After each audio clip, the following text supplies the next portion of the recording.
The Short Game is listener-supported on Patreon. If you'd like to support the show and join us on our Discord, head to theshortgame.net or patreon.com/theshortgame.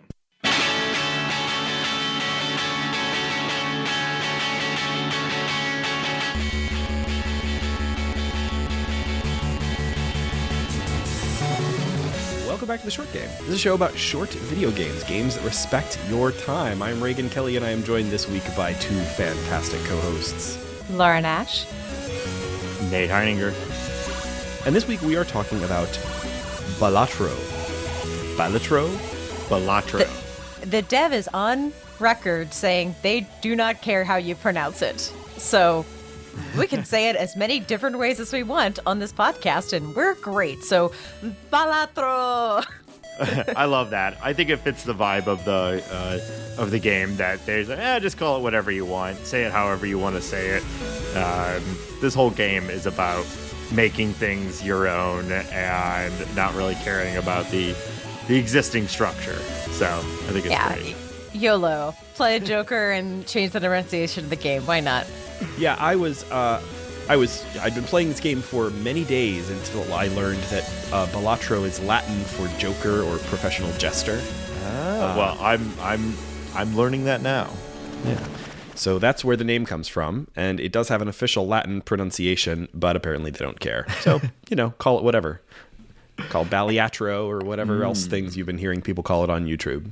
Balatro. I just said YouTube. YouTube. I mean, I'll just extend this philosophy of pronunciation to the rest of the podcast. Oh, wonderful. Welcome to the Short Game. The Short Game's playing Balatro. You can find it on our YouTube. This is great. I feel like I need to do some warm-up exercises to reset, or this is going to continue like a contagion the rest of the podcast. Well, language is, descriptive. It's not prescriptive. We can say whatever we want. And isn't that the point of podcasts too, is we can say whatever we want. So welcome to the Short Game. We discuss philosophy of language. Yeah. Actually, we have done that multiple times. When so you cover a lot of narrative fiction, it does inevitably, end up in that world. We'll even turn a poker roguelike into a discussion about language. That's just who we are. Well, I appreciate you two jumping in and playing this game with me. I think, that when I heard about a poker-based roguelike deck builder, it's like, okay. Catnip. That is targeted exactly at me. Nate game. Yeah. Besides the roguelike deck builder element of it, which is, of course, very near and dear to my heart. Sidebar, I had very recently started poking away at Slay the Spire again because I guess there had been a deck builder gap in my life. And then this came out and it's like, oh, okay. I'd actually been familiar with it. A friend of mine was playing it a lot during early access, but just with the nature of the show that we do and our constant recording schedule and everything, I rarely am interacting with early access games. So I've known about this for a while, and I knew it was something that I wanted to play, but I was content to wait for the official release. And it is launched now and has been quite the hit. I should say the other reason this game I think is specifically targeted for me is that poker is something that has been a big part of my life for a long time. I think I've talked about it on the show here and there. But while I really still consider it a hobby, I have several close friends who are professional poker players. And that's a big part of our friendship is playing poker and being involved in that sort of scene. I've done trips for poker tournaments and things like that.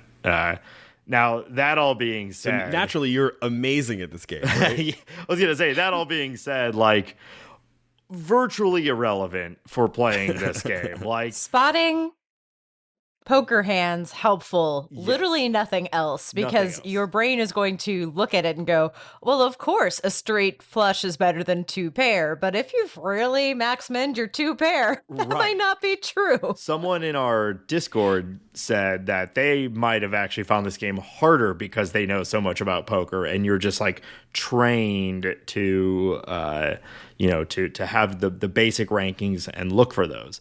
I do agree with you though, Laura, in that like just like reading like 10 cards spread in front of you, reading it quickly and being able to spot poker hands and things like that. I imagine that I had a leg up in like the early reading of this game compared to someone who maybe has never played poker or has never done it very seriously. But after that, it's almost more of a hindrance because this game. What happens to a card counter when you have converted 6 of your hearts to spades? Yeah, exactly. or destroyed half of them, or now this suit can be played in anything, or it's just a stone card. It becomes completely irrelevant. But I think having that base understanding of card rankings, 2 pair beats a pair, 3 of a kind beats 2 pair, and onward and upwards from there is definitely helpful. But they also could have, for all intents and purposes, they could have just made it a completely abstract design from this, and I think it would have played just the same. But leaning on the sort of cultural learned language of poker, I think made it seem a little maybe more accessible to people if it had all just been like triangles and squares and circles or whatever.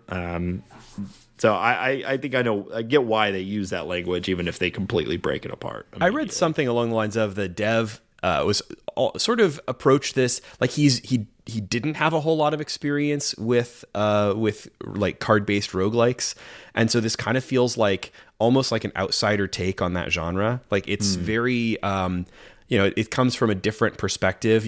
Things like Slay the Spire and its many imitators and the many other games in this genre, they all sort of have a lot of stuff in common. And this has some things about it that, apart from just the sort of fact that it's coming at it from the direction of poker, that are also just wildly different from most of the other card-based roguelikes, deck-building roguelikes that I've played.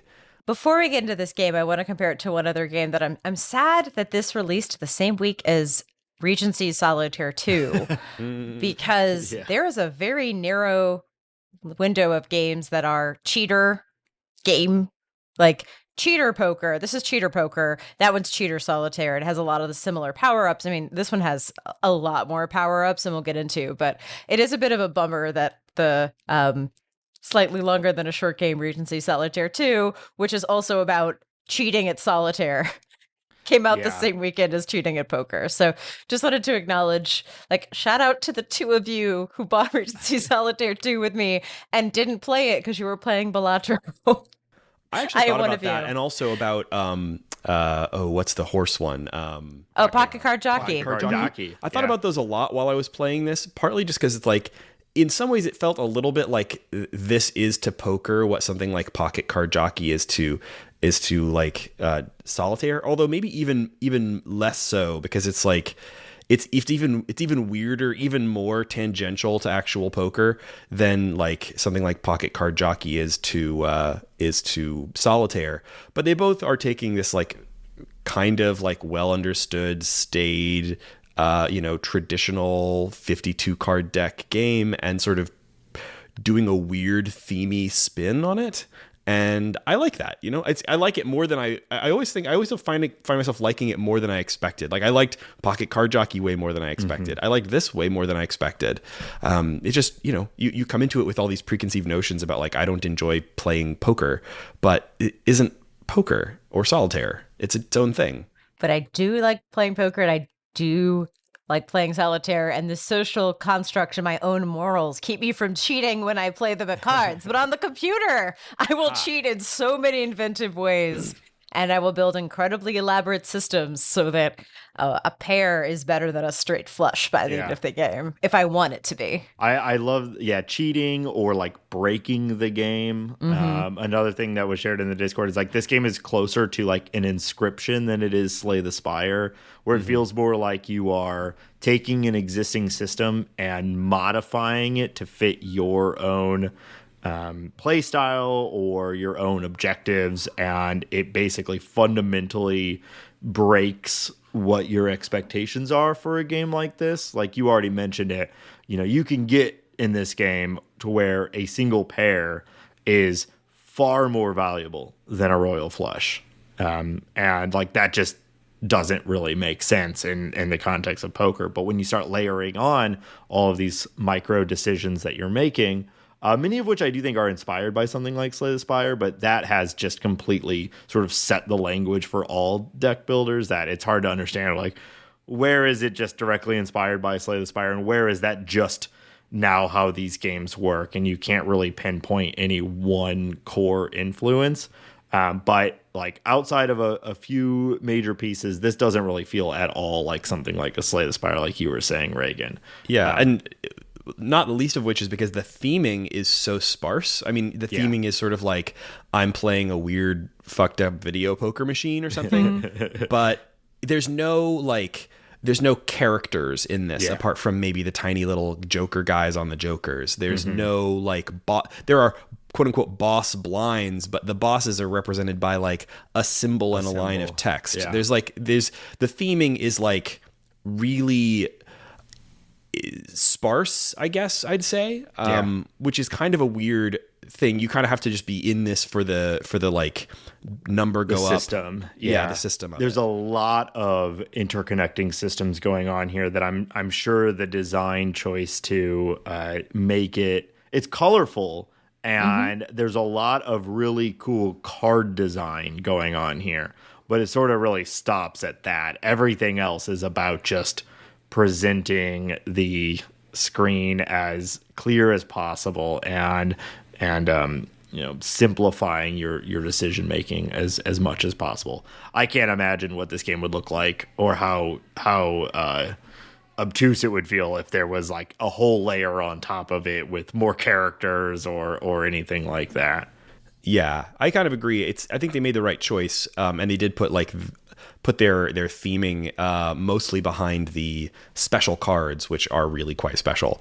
Yeah. But so let's talk about the way this game actually works. And Nate, you may have to correct me because I've played through this game. I've done about 5 total runs, and altogether that makes it was maybe 3 total hours or something like that. Not a ton. Not nothing. I certainly feel like I've got enough of it to get a good feel for the game, but not enough for me to really feel like I've sort of mastered it or anything. And it might be that I'm missing something key, so please let me know. But here's my best tack at describing the game. So this game, first thing, unlike most card-based roguelikes that I have played, you are starting with a full deck. You start with a 52 cards standard card deck, which is pretty weird for a card-based roguelike. It's not deck building in the sense that you are probably used to, where you're starting with a small deck or really trying to tailor your a tiny deck to be just what you want. You have to start with a full regulation 52 card deck. Every time you draw out, how many cards does it do in the like draws? Like 8 or something? 9. Like 9? Yeah, which it can be, is mutable. Can be changed. Everything, of course. Everything can be changed. And you are making poker hands out of it. There's a button you can press to see a list of all the poker hands, which I had to lean on quite a bit early on, but it's very easy. And you start noticing a lot of very strange things. So, the very first thing you might do, okay, well, I can make like 2 pairs here.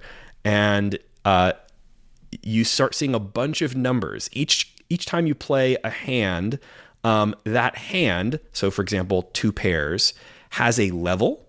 So all of your hands, like all the different various hands, like 2 pairs or straight flush or what have you, all start out as level 1. And based on that level, that hand and other factors that can come into play later, that hand has a set number of chips that you get for playing it, and a mult number, which is a multiplier on that number of chips. And so you would play a hand, and you would get a set number of chips multiplied by the mult. But those numbers can be wildly different depending on a bunch of other factors, the main one being jokers. This game has a selection of I think it's at 150 different jokers that you can collect as you play. At least 100. Mm-hmm. Yeah, certainly over 100. I may have made up that 150. I think you're right, Reagan. I'm somewhere around 150. And so the jokers can be, there's like ones that just look like a regular playing card joker, or there's ones that look like, like anything, like a photograph, like a stencil, like a to-do list taped to a fridge. They all do different stuff. And as you get these, they all have different special case stuff. So, for example, maybe a joker would give you additional chips or a higher multiplier based on the particular hand you play, or number of cards in the hand that you play, or how much money you have, or all sorts of other factors that can be activated based on the conditions of that joker, and then can affect how many chips you get at the end of the hand based on all of those preceding factors. And where I think this game truly shines is that this sounds super crunchy. It is super crunchy. It doesn't feel super crunchy. So the way that chips and multipliers and jokers and things are applied is staged. They walk you through it one by one. You can see where you've made mistakes and where you've done very well. And you can learn, but you never have to do the math yourself. You can always make a reasonable guess at how your engine and your buffs are working together. You don't have to invest in the math to go very far in this game. If you want to, blitz through endless mode forever, you're going to have to be a little bit more careful. But for example, once I generally knew I was upgrading two pairs and three of a kind, so a full house was my best deck, I knew I'm going to invest in things like that. I didn't look every time at how many chips I would get for a three of a kind. I just remembered that was my good hand. Yeah. So it encourages shorthand. It encourages you to build upon your strengths. And I think that's what made this game feel way better than some of the very crunchy systems that are more tedious or time consuming. I can see how this game has gotten a reputation this fast for being addictive. Yeah. Reagan, I think you did a great job explaining it. There's a couple additional pieces that I think are important. So you have a set. So every time you're starting a stage, you are choosing a blind. The blinds are the bad guy, which is funny. Yeah, this is a very confusing thing for me, not having a lot of internalized poker terminology. Yeah. The blind, what is a blind, what is an ante, these things were difficult for me to keep straight at first. Well, some of it doesn't. So blinds in poker are the things that you have to put money in no matter what. Yeah, it's a forced bet, so it's the bad guy. No one likes the blinds. And no one likes being the blind, because before you look at your cards, you have to put money down. Yeah. And so it's funny. That's why it's funny to the two of the three of us that it was called a blind. Yeah, it made me laugh immediately. The blinds are the bad guys. And it uses ante, but not really in a way that is relevant makes sense, to the it's just sort of equivalent to round or stage level, or something. Or, right? Stage level. There's score you have to beat. Goal. There's 8 stages, and there's 3 rounds within each stage, and they ramp up. So you choose the small blind. You have a score that you're trying to hit.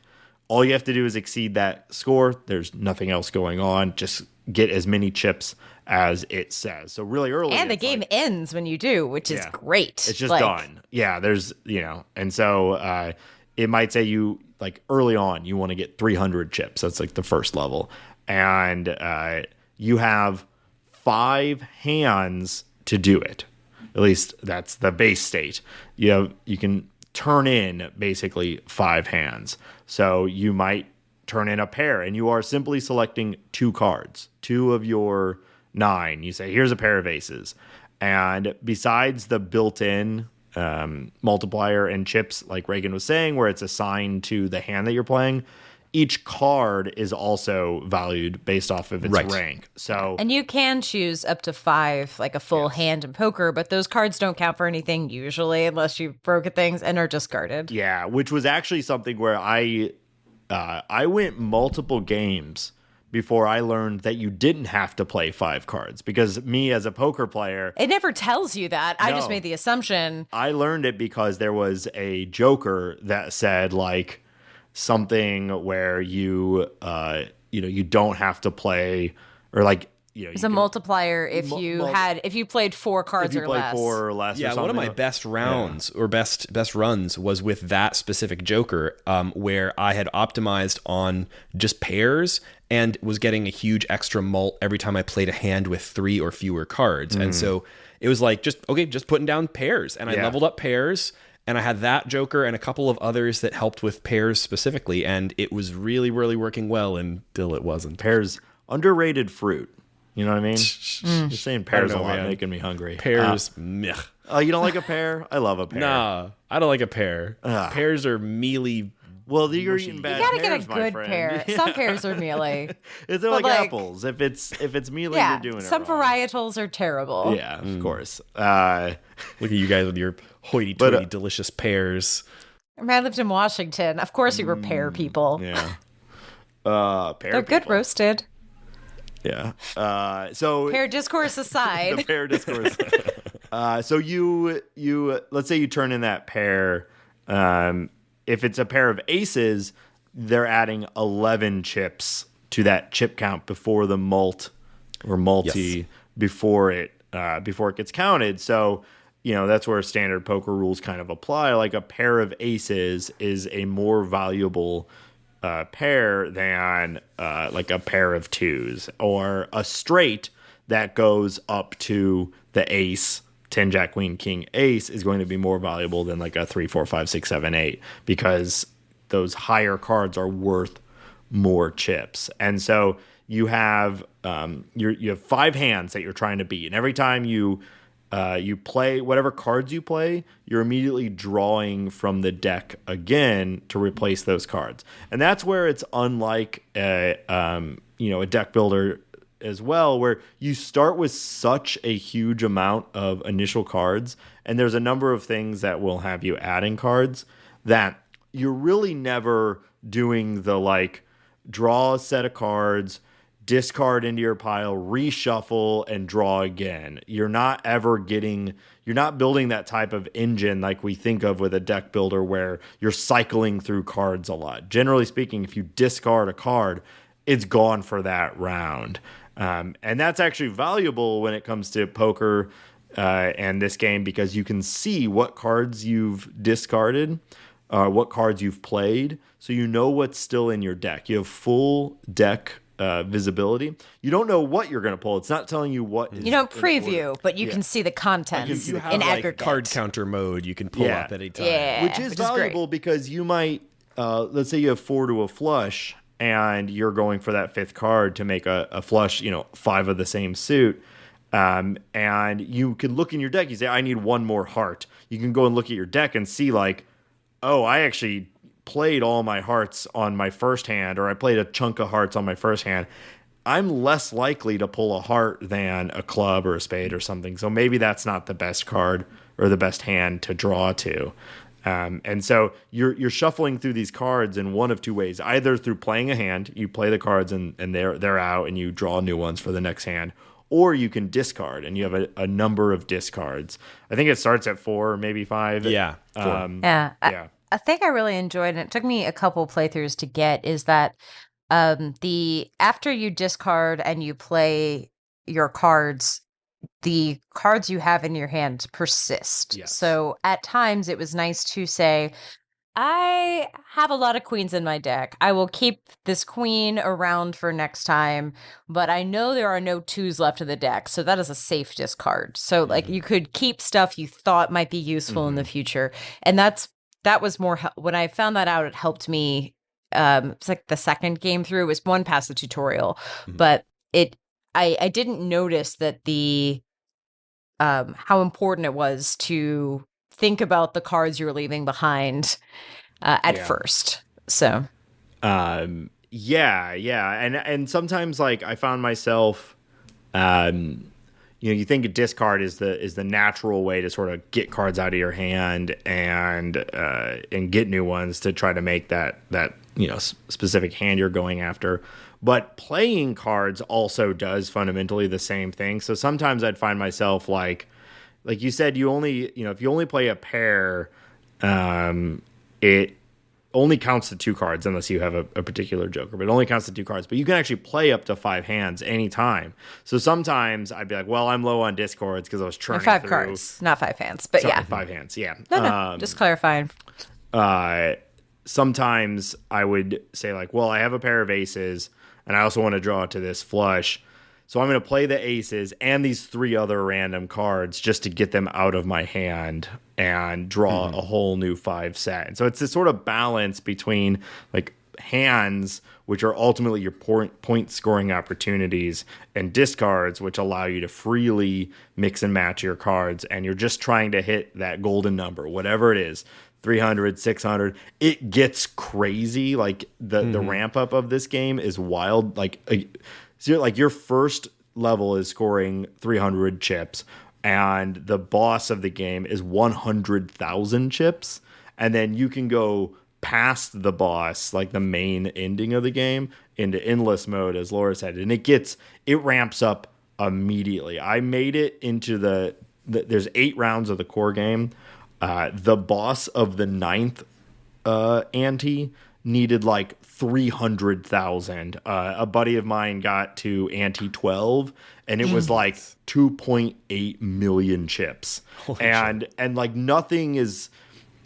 There's no golden thing that suddenly converts your deck into being able to do that. It's all about these like over and over and over small improvements, which you get in a number Once of you ways. have like a bunch of different things in your engine, it's like, okay, 20 mult times 20 mult times 20 mult times 20 mult or something like that. And then there's eventually X you get mult, up into that oh yeah, which multiplies your multipliers, and it gets like when I heard about this game, I was expecting for there to be some overlap with the game we covered relatively recently, Luck Be a Landlord, which also takes sort of an existing framework of a gambling universe that, like, even if you've never played a slot machine, you probably know how slot machines generally work. So I was expecting something similar to that and to something like that, in this. And it's not really, there's not a lot of overlap between the two games, but there is an overlap of, I think they're spiritually similar. Yeah, you play your thing, and then you just watch all your little tickers. Tick, tick, tick, ding, tick, ding, ding, tick. ding, ding. Basically like this hits this, and then this hits this, and then this hits this, and like you can arrange your jokers so that they may proc or tick off in a specific order that you want.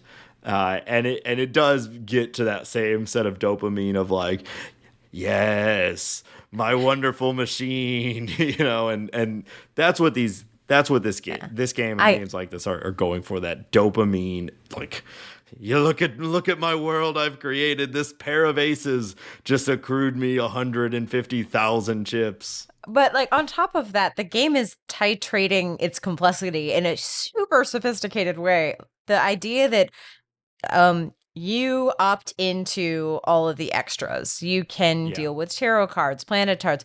You are consciously upgrading. So if you don't understand something and avoid it at first, that's fine. You won't be able to have the most powerful deck, but you are learning and experimenting, and the game is getting complicated and exponentially multiplying things, but it doesn't feel overwhelming. And at no point did I think I didn't understand what I was trying to do. And sometimes I did it wrong. Right. Like, this was a bad mix, and I understand why I tried it, but it doesn't work. But I never thought the game was misleading. I never thought the game was doing too much at once. And when I restarted, I had all that knowledge from the beginning, so I could do as many things as I wanted very quickly, but I controlled the chaos. Games like this don't always feel that way. No. I did find that I had to pretty frequently reassess my jokers and be like, what is my system that I'm again? What's it done for me lately? Well, you have the option to like boot those jokers out and sell them for cash at almost any time, and sometimes that is absolutely the right thing to do. Yeah. Well, you have 5 joker slots. And early on in the game, you are just... Can you get more? Fine. I never came across anything to let me add more than 5 I've jokers. seen pictures of people with an exorbitant amount of slots, and I've seen the upgrade, but I couldn't afford it at the time. There's a trait or a enhancement, I think they call it, that turns a joker into what's called a negative joker, and it actually flips it has the design of it go into like a negative looking space, and it gives you an additional joker slot. And so I've only gotten up to 6, but I imagine it's an incredibly rare enhancement, but I imagine that you could probably, if given the opportunity, add that enhancement to multiple jokers and create multiple slots. But wow, yeah, I never got to that point. But I think we should talk about the different ways in which you upgrade your deck. So there's after you beat a blind, you are awarded a cash prize. It depends on. It's ludicrous to have millions of dollars, like Chips. thousands and thousands of dollars. Like, you made 6 coins. Well, it reminds me of playing poker in high school, where I'd play a 9-hour tournament with my friends, and we'd play with like 10,000 chips. Literally, we'd play all day, but we were all broke, and it was a $3 buy-in for the tournament. Yeah. So you'd play like 9 hours, win first place. I'd have like heaps of chips in front of me, and be like, "Here's your $23. You did it." And this game's even less. You basically, as it starts, the blind may award you like $3 for winning, and then you get a bonus dollar for every hand you didn't play. So you are incentivized to win with as few hands as possible, which is sort of part of the balance of the game. And then you enter into a shop, and there's 3 main sections of the shop. The big one is a voucher, and those are $10. So you probably won't be able to afford one immediately, but you should be able to after every 2 runs at least. And there are plenty of modifiers that make money more available to you, but at the start, 10 is kind of a lot of money. And those vouchers are usually like that. They are permanent, fundamental changes to your game. +1 hand. So now you have an additional hand you can play. +1 discard. Bigger things that are generally worth that cost and will impact the entire run. Then there are jokers, or there's 2 card slots, and in those card slots will be a number of different things. As your primary source for acquiring jokers, you buy them from the shop. You get to make a decision. You know what you're buying, and you can add it into your top 5 jokers. You can also sell jokers while you're in the shop, so you can sort of do your mixing and matching. And then there are packs of cards that you can buy, and there's a bunch of different packs. I think the simplest way to explain it is there are tarot cards, which are basically like one-time use cards that have some impact on the board. It might switch the suit of cards. It might destroy cards. It might copy cards. Yeah, tarot cards are your main way, I think, of affecting your deck of, your 52 card deck of playing cards.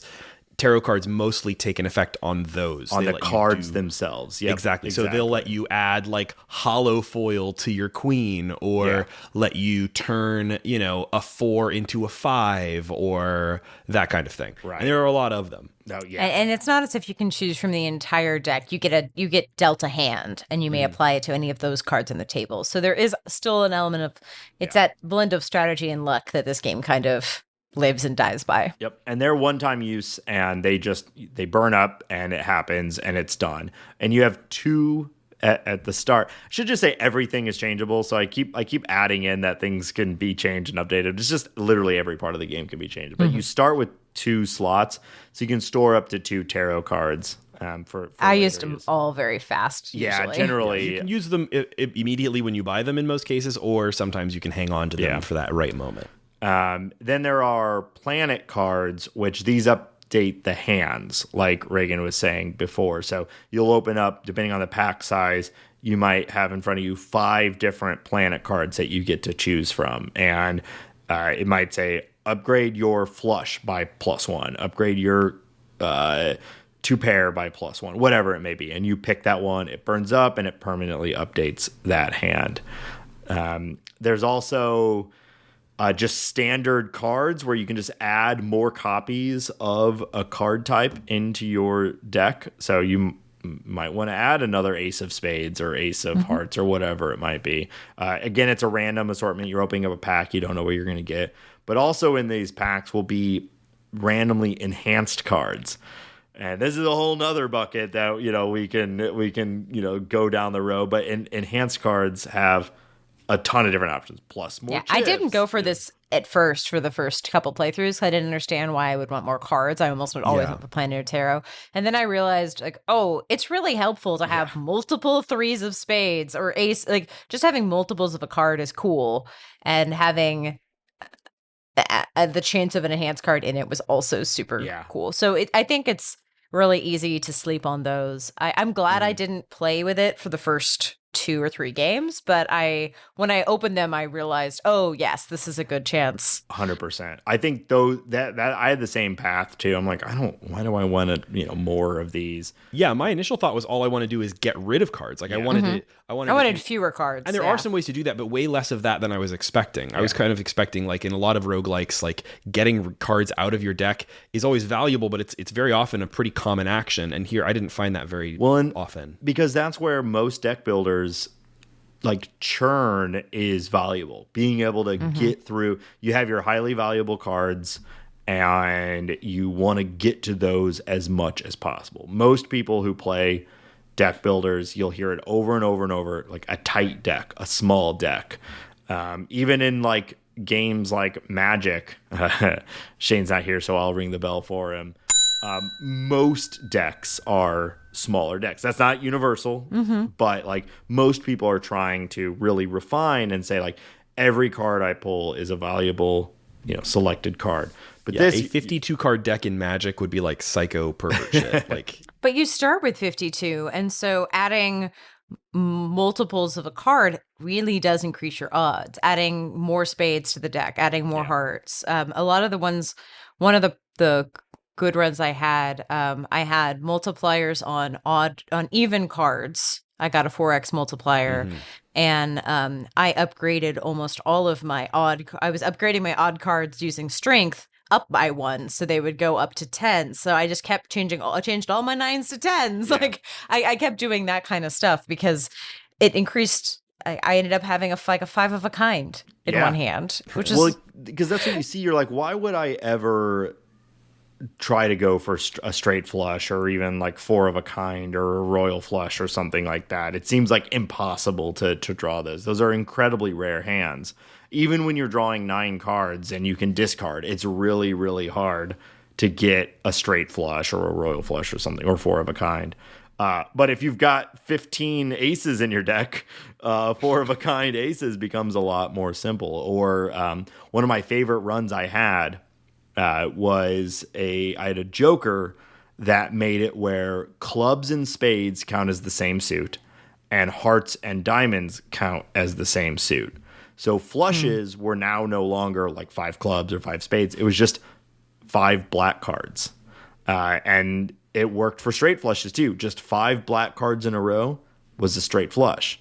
So then I found myself upgrading straight flush because it was now incredibly easier to get a straight flush. And they have like the base level of a straight flush is far more valuable. So like, it gets to the point where I would never expect it to be like, I'm drawing for 4 of a kind or, quads over and over and over. But because of the way I built my deck, it's actually pretty feasible. That said, I found most of my runs, it really was like I'm maximizing the like 2 pair sort of thing, or flushes I have found to be one that like works well for me a lot, just going for flushes.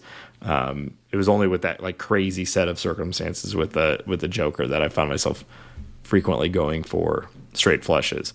That pair where I had the upgrade on the even cards, I also had a something that gave me 100 chips if I had a 3 of a kind and 50 chips if I had a pair. And so full houses were way easier because I had fewer cards in the deck and also added 150 chips plus multipliers. So things like that. That's how when we say engines, like that's what engines look like in this game. You just find yourself like, I couldn't do straights if I wanted to. Yeah. So what's the point of upgrading straights? Right. And that's where it's like, it feels like you're breaking the game. You're like, my deck, my whole system now is geared towards churning out high value pairs or whatever it may be. That's the number one tip I have about this game that didn't click for me until probably my second or third run, is like, you really need to pick early what the like one hand you're gonna kind of focus on is, whether that's pairs, 2 pairs, four of a kind, something like that, and build both your deck and your jokers kind of around that. And that's where this game is way more like every other deck builder, every other sort of roguelike type of thing. Specialization is typically key. Like, you can't really have a small deck in this game like you could with something like a Slay the Spire, but you can still have everything pointing in one direction. But that's also dangerous, because if you're redone your whole deck to be hearts and then hearts are nerfed by one of the bosses, you are dead. So that's the piece that we haven't talked about yet. Is every boss, every 3 rounds, every 3 matches, or fewer if you want to be risky. There is the bosses have a debuff, and some of them can be crippling. Like, I've had excellent runs just be ended by the fact that this boss's debuff was too much geared towards exactly what my deck is. Like Laura said, I mean, it might be simple, like spades are debuffed, and what that means is they don't get counted in the when you're playing a hand. They can still contribute towards the hand, but they're no longer counted. So by the end, no bonuses of chips and no bonuses of multipliers. Nothing, right? And they're pretty critical to your hand. Like, your jokers are what are creating the multipliers and whatnot, but it's almost always geared from the cards. Like Laura said, it might be like every even card gives you 4x multiplier. Well, if it's been debuffed by the boss, you're not getting that multiplier. Yeah. If you have 2 8s and they're both spades, and hit that certain boss says no spades, great. They exist as a pair, but they're not going to give you any of the pair multipliers. It's like turning off switches. Yeah. Or like I had one that randomly turns off a joker every hand you play. So you're just like, cool. The joker there it's a linchpin of my entire system, and it's turned off. So that's not a hand that in the last run I submitted would have given me 25,000 chips, but this one joker's turned off, so now it's like 10,000 or 10,100. It's like 100 chips or something. It just completely breaks everything. Or the ones that is the most complicated, at least for me in my experience so far, is that it'll be like all cards are dealt face down. You're just like, but you can sort them. You can sort them by value and by suit, so the big ones are on the left and the small ones are on the right. And you're just like, well, I hope I select. Pray this is a 3, which it was, and I was like, yes, good job. Yeah, like the game. That card between the 4 and a 3 could be a 4 or it could be a 3. It'd be really good if it was a 3. Yeah.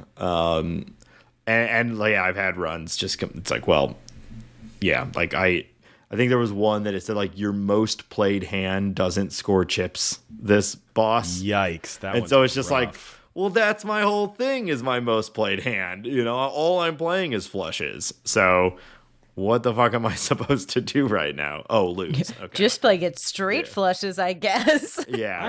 I had a hard time. It's not like the hardest one, but like I had 2 runs ended by the needle boss, the one that you only get to play one hand. Yeah. Oh. It doesn't have a super high chip count. But you have to be able to meet whatever its chip count is with one hand. And I lost both of those times. I was like a tiny bit off. I lost around. I had a really good run going, and I lost against that one because I hit play hand instead of discard. No.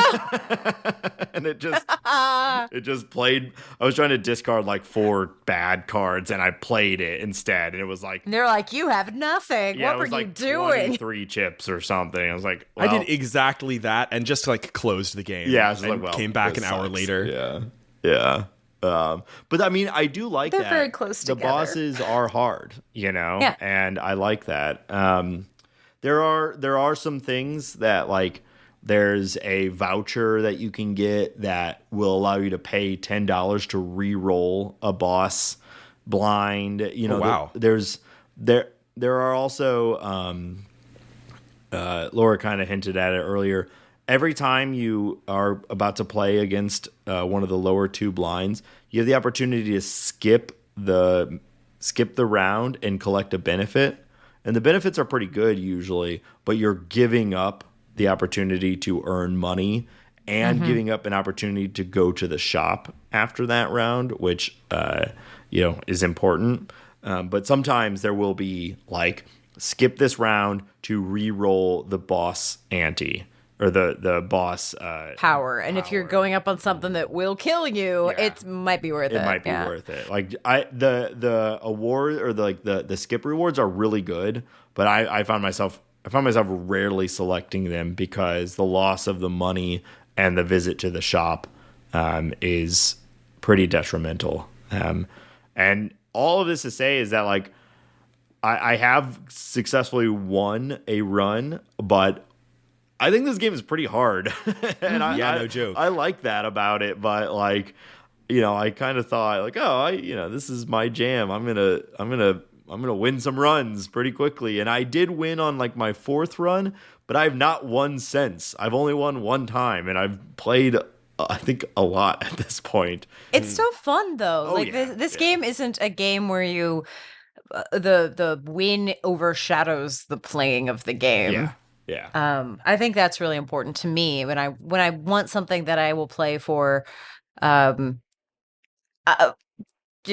minutes or way longer, depending on how good my engine is. But I think that's important. I should enjoy the game when I'm about to face crippling defeat, and I should kind of know why.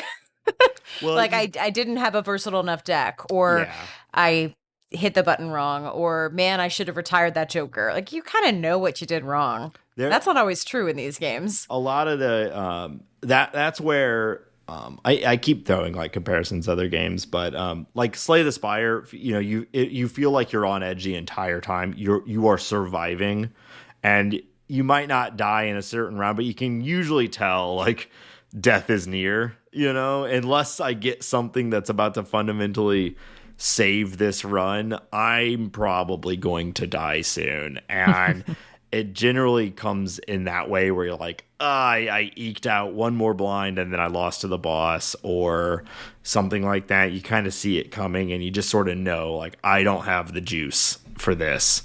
And I think that's better than some deck builder roguelike type things where you could just be playing and then one thing, bam, you're dead and it's over, and the whole game you have to start over and you're like, well, damn, that sucked. Except for, of course, unless you hit the wrong button like me, and then it just restarts the whole thing basically. But like I agree, I like that feeling. You feel more in control, and if you lose, it's probably a lot because you weren't offered the right set of things, but at the end of the day, you're the one making all the decisions. You have all the information is in front of you. There's nothing that there's no tricks where you're like, oh, I didn't see that coming. It's all there for you. It's all on the table. Yeah, I think it's tricky, and I can tell I don't play early access games, but I'm hoping they used a lot of information from early access to balance this, because it feels, for a game about breaking it feels more balanced than I expected. Yeah. And I liked that a lot. Well, this is the perfect type of game for an early access, even though I don't really participate in early access very much. I think it is. Reap the benefits. Yes, absolutely. It is a very useful tool if you're into that, and the developer does it in a way that is respectful of its customers, which is not always the case. But there's so you have, if you think of it, if you have 5 or 6 Jokers, each one of them are layering on a complication, plus all of the tarot cards, plus all of the particular planet cards and multi-card enhancements and whatnot. There are so many different things that interact with each other that I imagine as a game designer, it'd be pretty impossible to internally test that on your own and make sure everything is working. And so an extended early access period where people are going to really go at it and expose issues makes a lot of sense for this game. Like we saw that with Hades too, right? Hades, even though it's a massive company at this point, like that they used early access really well to test out all those complicated systems, and this game is polished. Like I think they clearly worked really hard to make sure that it just feels good. As is tradition, can I have a 1 minute? That's probably an underestimate. Reagan's pixel art visuals corner about this one. Of course. Take Please. all the time you need. We Please. talked about Laura's balancing difficulty corner, so you can have as long as you want to go on your soapbox. This is one of the rare games where I find it is acceptable that they have pixel art that is moving and rotating freely on a non-grid basis. It's a very odd looking game. All of the cards are, I think, quite good pixel art. So every card has its own unique art. It's all clearly like hand-drawn pixel art, and it all has a sort of an authentically pixel arty kind of look that it's hard to really place. It doesn't feel like of a 8 or 16-bit generation. It looks kind of like Amiga art to me or something like that. So it's, a very good wide variety of colors. And they've done some stuff that's very cool. Things like managing to have an authentic looking pixel art hollow foil sheen on cards. Like, that's hard to do. By default, this game has a really aggressive CRT filter applied to it, and it's not my favorite. It has this sort of like faux scan lines. It has a little bit of that sort of like bubble look like you have with a curved tube CRT. And it's not a very convincing CRT effect, but they combine that with the fact that they have all of these free-floating elements like the cards that are doing this sort of constant sort of wiggly dance. So all the cards are sort of constantly moving, and that gives everything text is wiggling, cards are wiggling. The background is a constantly blending weird I don't know what you call these sort of backgrounds, but they remind me of like the fight scene backgrounds from Earthbound, these sort of like swirling vortexes of color. All of it is in constant motion, and add on to that the fact that it has this very movementy, CRT filter on top of it. Everything feels like on one side, everything feels kind of alive. On the other side, it all feels a little soupy to me, the sort of motion of it. Yeah. So I ended up personally going in and turning most of that off. You can turn off the screen shake, which reduces some but not all of the card motion and text motion on the screen. I turned off the CRT filter, and there's something else, I forget exactly what all I adjusted. But it's all a bit much for me, in my opinion. I think like the look, like you can tell, like they wanted something that was more dynamic looking than a bunch of 30 pixel pixel art of like cards from like Microsoft Solitaire or whatever. They wanted something a little more dynamic, and their approach to that was this like LSD version of a video poker machine, and it's going for a thing. I think it might look better on higher resolution displays. Playing it on something like the Steam Deck, where you're already a little limited in terms of like this is a 720p-ish screen, and then you have this low res pixel art scaled up and put through all of this visual stuff. Man, it's something about like you have a card slightly rotating left to right, and every time it does that, across its pixel grid, you're having it sort of draw in those edge lines of the pixels of the cards, and then draw them out again, and draw them in, and draw them out again. Everything looked like a bit of a pixel mishmash. So I didn't 100% hate it. It's not like the text in Golf Story bad, but it's a weird look, man. And if you're a pixel art sensitive person like I am, you may find yourself wanting to turn some of that stuff off. And even then, it's still a little much in terms of the movement. I kind of wanted more of a master like off switch for all of the pixel movement on this. Yeah, I once again, I would say that I recognized very little of that. But I will say that I played this exclusively on Steam Deck, and there is a lot of little stuff going on the screen and a lot of tiny text that is not necessarily the most clear. And I did find myself like sort of having to like, squintle, like, what is that? Like it's a lot of small text that you have to read. Yeah. I played on my computer because I don't have a Steam Deck. I ain't fancy.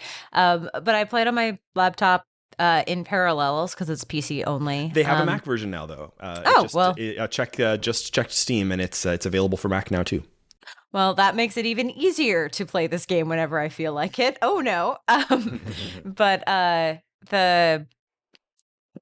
it's the text and everything is fine. It's lovely. What I want this on is, and I don't know if it'll be great. It is on my phone though. I want something portable. I want to play this on the subway. I want to play this when I'm going across town and kind of bored. I want this on my iPad for planes. Like that's what I want this on. And I know they're working on it. It's on so many things. It feels bad even to be like, but not mobile. But come on. It does have that feeling though. Like, I mean, it makes sense that they launched here. Like, you can charge $15 and sell hundreds of thousands of copies. It's the correct model. It's the correct model. Yeah. But I am 100% with you. Like, I would double dip for this on an iPhone specifically in a second, because it's a great game for that kind of play style. Yeah. Any last thing I want to talk about is if there's anything that you learned the hard way you want to share. Like, for me, it was take breaks between games. Like, when you die, take a break, enough of one that you don't have the memory of the buffs you had before, because the number of times if I rolled into the next game, I'd be halfway through and been like, I got 30 spades in my deck. I didn't. I had the normal amount of spades. That was the previous round where I'd spent all my time on spades, and I was just getting mixed up. So like, refer to your stuff and remember which game you're playing. Breaks are probably a better way to do that than anything else. How about y'all? What did you do badly that we should get warned about? I have one, which was, one of my early runs, I thought I was being very smart. There was a joker that gave you a significant amount of mult. I think it was like 20 mult when you had no more discards remaining. And I was like, oh, I'll just discard a bunch of cards at the start and just, burn through those. And then everything I do after that is all gravy, man. And that worked fine right at the start. And then like very soon after, I was like, oh, wait, this was a terrible strategy and poorly executed. And my run ended very soon after. So some of these things can be kind of a trap. And I think that wasn't necessarily the wrong move early on. That actually did work well early on, but I wasn't ready for pivoting to a new strategy. So I think, especially for some of those strategies that rely on those kinds of situations, like, make sure you have that backup or like next strategy ready, because eventually some of those things just don't make sense after a certain point in your run. Yeah. Yeah, 100%. I think I've had that one as well. And like, 15 multi is huge when you're only trying to get to 300, but when you're trying to get to 50,000, it suddenly is not very much, right? So I think my biggest piece of advice is don't hit play hand instead of discard. That's a big very one. important. That's Key. That's a big one. Yes. And I want to shout out Jesse from the Discord, who I had not recognized this, but there are two different things. There's mult and X mult, or multi and X multi. And multi is what has been talked a lot about before. It goes into that column and it multiplies your chips. But then X multi multiplies your total multiplier. And it's usually a lot more rare and a lot like smaller, and that's where the order of the jokers makes even more difference. Yep. Yeah, because your jokers take effect left to right, and if you have something like that X multiplier on your multiplier, you want that at the very end. Put it at the end. Yep. And so that one, it really helped unlock, like, that's where you're starting to get that crazy scale where you are, you're adding up chips and you're adding up multipliers, and then you multiply your multipliers, and you can get into some crazy combination. Nate, it's very simple. You just don't get it. Ape holders can use multiple slurp juices on a single ape.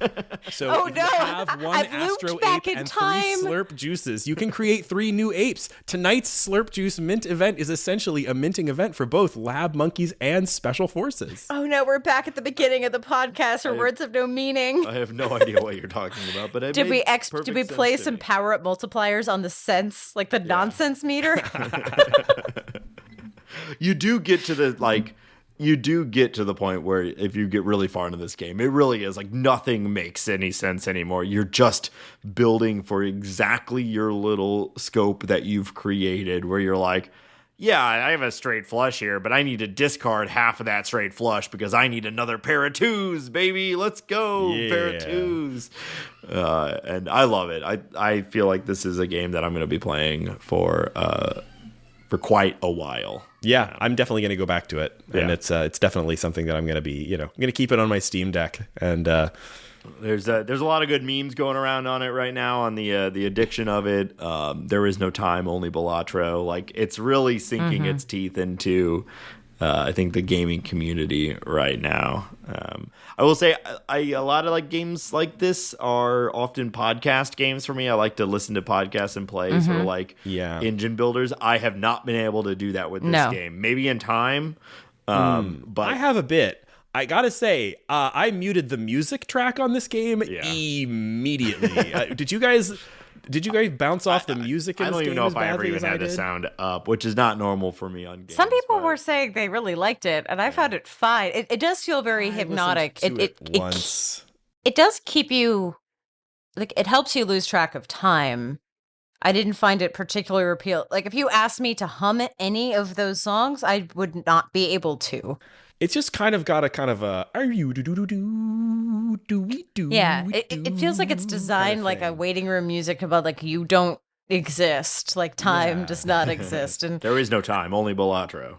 yeah. I was also not able to listen to maybe like one of the chattier ones that are I'm not worried about learning things during would be a fit, but like I don't think I could listen to a review podcast, for example, on this one. I might not be able to tell people why Shogun was good or something. Like, Yeah. yeah. But maybe in time, like I play Slay the Spire on like, level 20 Ascension or whatever, and I'm listening to a podcast.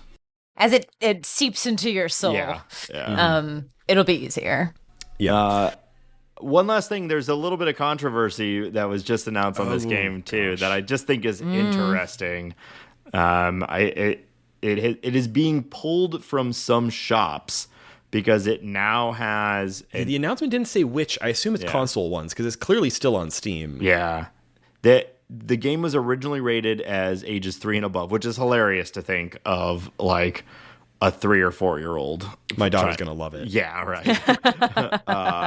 But it is completely clean. The 3 and above is fair as far as content. There's nothing, bad about this game, but some regulator somewhere has determined that this game is too close to promoting gambling and things like that and is rated at 18 plus, which is getting it removed from some stores somewhere, which doesn't usually happen to kind of the hit. Yeah, I think the issue isn't so much that it suddenly has an 18 plus rating. It's that the rating got changed after release, which for these console stores meant some kind of automatic pull or something like that. So they're either gonna have to get it resubmitted as an 18 plus game or get that change of rating addressed. And I think it doesn't make sense for it to be 18 plus. It's probably just an auto, like someone was like, how do we let a poker game through? That's 100% what, like they looked at a screenshot like this as someone who's very involved. Gambling adjacent, but it's not actual gambling. I know how the App Store works for this stuff, and they're a volume business. They are not thinking in details. Arbitrary. Yeah. Well, it's not arbitrary. If you just looked at the screenshots and you saw poker and money and saw the words roguelike poker game, you'd be like, well, this is a gambling game. Get it out of the 18 plus. Yeah. Right? Well, I there's understand so how they much end up bullshit there. out there that is gambling games, masked in stuff like this. So you can see where a system that is not actually meant for deep review, but just for flagging and changing automatically, you can see why something like this would get caught. Versus so many predatory games that look like they're full of candy, but they're actually full of in-app purchases and are actually gambling loot box bullshit. Yeah, that's I'll step off that. Yeah, right. But I mean, for what it's worth, side note on all that, like this is you're buying the full game. There's no add-ons. There's no like DLC. There's zero of that. So I do not feel taken advantage of by this game. Yeah, I suspect that this will all be figured out, but it is newsworthy because this is like the hit indie game right now. They hit 250,000 copies sold in the first like weekend, I think, which is huge for a game this crunchy. It's pretty wild to me for how dense it is that this game is so popular. But I mean, we just spent over an hour kind of gushing about it, so I guess I shouldn't be too surprised. Yeah, no, I'm not surprised, but also I agree. I'm also kind of surprised. Like it's definitely hit in a way that a lot of other games like this kind of like, even thinking back on things like Slay the Spire, it took a while for that to hit quite as hard as it did. Like, it took a while for it to sort of bubble up. And this seemed like it came out of nowhere and was like what everyone was talking about. Broken Poker is an easier hook, though. Yeah. Maybe so. Yeah. Like, it's a really easy sell. The pitch on this is beautiful. It's telling that they followed through on it, but like, this could be, I could see this game getting this popular and being a much worse game. I think it's notable that this game is insanely popular and viral, and it's good. And good. Yeah. What takes off is not always good. I imagine, too, that this is an infinitely repeatable sort of structure. With this success, I would pay, well, I got to get a lot more into it to unlock all the various jokers and whatnot. But you could see them being able to pretty easily slot in, like, here's more jokers, here's more systems, here's more, everything is mutable. So, I think this game might be around for a while, and I would not be surprised if there's some DLC. I hope they go the subset games route and release just like an expansion of it, like FTL Advanced Edition, or I forget what they called the second one for Into the Breach. But I mean, we didn't even say there are difficulty levels on this game. There are different decks. There are difficulty levels. Like, you can get everything is changeable. Like, it's going to take a long time to run out of content on this game, even though I felt like I could have reviewed it an hour in. Totally. The short game. Well, there are games that are like this that I'm like, I cannot say an hour in that I have a sense of how big this game will get. And this one, I 100% knew this game was. That's how I felt about Monster Train. Monster Train was very, very dense and is not a deck builder. It's a monster builder or whatever. But like, it's incredibly dense. And I felt like it took me a long time to even get how complicated this game is going to get, if that makes sense. Whereas this one, you can kind of tell right away, like, wow, there's a lot going on here, but I'm in control of it from the beginning. Yeah, and there's also a difference in run length. I mean, I don't know how long your longest run took you, Nate, but none of the runs I had in this were all that long. I've played other roguelikes where, like, the sort of, assuming you don't, like, crash and burn early, your runs can be an hour, 2 hours, maybe longer. And this, it doesn't feel like that's really within the scope of this game. Theoretically, it's got kind of an endless mode, but like, I think even if you went to 8, like anti-8, I don't know how long my win took, because you get kind of fast at it. You have a strategy. If you're going to get that far, you know what you're trying to do when you get into a level, and it's pretty clear. You're only playing, 3 to 8 hands. Like, you can beat levels in minutes. I found myself almost spending more time in the shop just trying to like decide and compare and determine how to use my limited resources than I did like actually playing hands. Because once you get that far, you're like, well, I know I want flushes, and here you go. Yeah. Well, I had a great time with this game. Just to recap, you can find this game, Balatro, on Steam or on various console stores at the moment. Don't worry about playing this on console, by the way. I think it's nice if you have something like a touchscreen or mouse and keyboard, but their gamepad controls are sensible and worked great for me on Steam Deck. It is Steam Deck verified. It's a great pickup there. It is $15 on Steam. I assume it's the same on other console stores as well. And I would totally recommend folks check this one out. Any last thoughts before we wrap it up? No, play this game. Let us know. Yeah. Join the Discord and tell us about Join the cult, I almost thought you were about to say. Yeah. Well, yes. And then come into our Discord and tell us about your wacky combos that you're getting. Yeah, or share those end of run screenshots, or share you're getting a flush 5 of a kind. Like, show off your really strange hands. I got my first royal flush playing last night, even though it doesn't mean as much in a game like this. As a poker player, you're just like, hell yeah, royal flush. Oh yeah. I haven't gotten one of those in real life in like 12 years. So. Oh, no. Well, let's see. You can find our show on the internet at shortgame.fm with all the links and buttons. You can go there to find a link to our Patreon, patreon.com/theshortgame, where you can support the show. every supporter of the show gets access to our Discord community. Thank you to all of our patrons on Discord and all of our patrons not on Discord, but Discord has been great for chatting about this game in particular. It seems like everybody on our Discord is playing it, and everybody had something to say about the game before we decided to dive into it. So thank you to all of our patrons there. If you want to come and join us and talk about Balatro, or about maybe give us a suggestion, our Suggest a Game channel is very active. We're always getting great suggestions from our community, and it's where we find out about games to play for the show for the most part. That's certainly where we found out about Balatro. So thanks again to our patrons. Let's see, you can find all of our social media handles and everything on there as well. I'll be getting those up to date. There's links there to all of our places where you can listen to the show, leave us ratings and reviews. We really appreciate all of that. So again, that web address is shortgame.fm. Thanks very much. And I've been Reagan Kelly. Laura Nash. And Nate Heininger. And thank you once again for joining us on this episode of The Short Game.